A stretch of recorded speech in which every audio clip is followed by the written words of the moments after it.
I'm Ian Jones, and I am Andres Rodriguez. today on Smart History, we're going to be looking at a famous American painter by the name of Edward Hopper.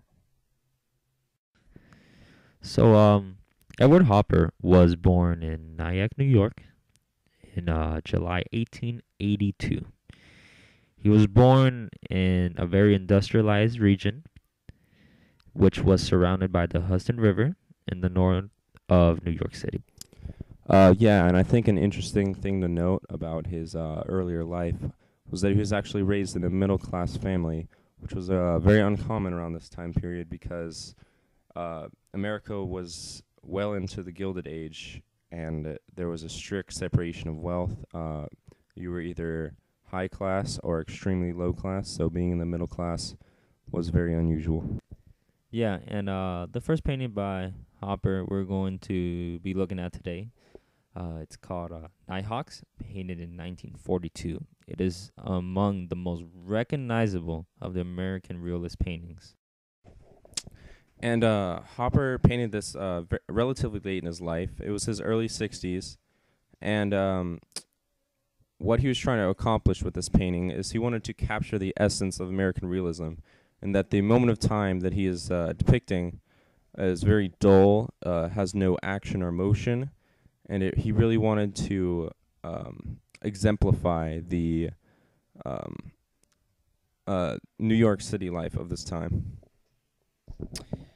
And he was really a master at painting, specifically in his compositions. He chose to depict this scene of a street corner because geometrically, the position of the glass windows of the diner overlapped and formed some sort of rhomboid frame that borders the figure. And in doing so, he separates the man in white, who represents the working class, from the consumers, which he shows from a frontal view to bring focus to the figures through lighting and composition. And this also forces the viewer to make inferences about the suited man and his partner, or mistress.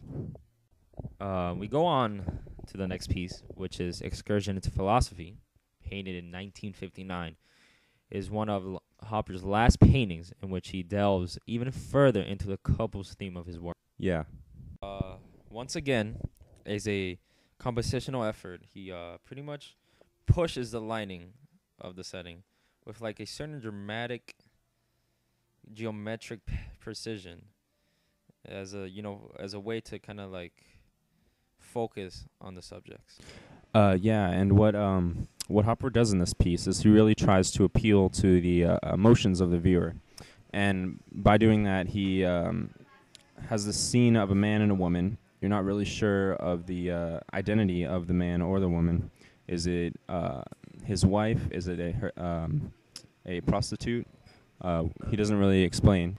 And the emotions that this piece really brings to me are a feeling of loneliness and kind of emptiness between the two figures.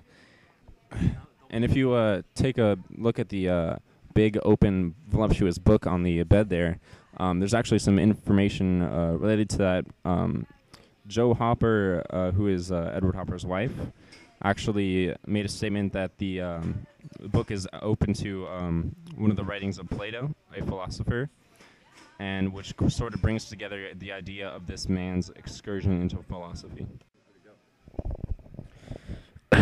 Yeah, and from this we learn that, much like Plato, the man is contemplating the ray of light in front of him, and both like the physical and metaphorical forms, as well as, the idea of beauty in its physical form, as in the scantily clad woman behind him.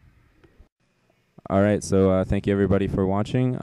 This was This Week on Smart History, and I'm Ian Jones. And I'm Andres Rodriguez. And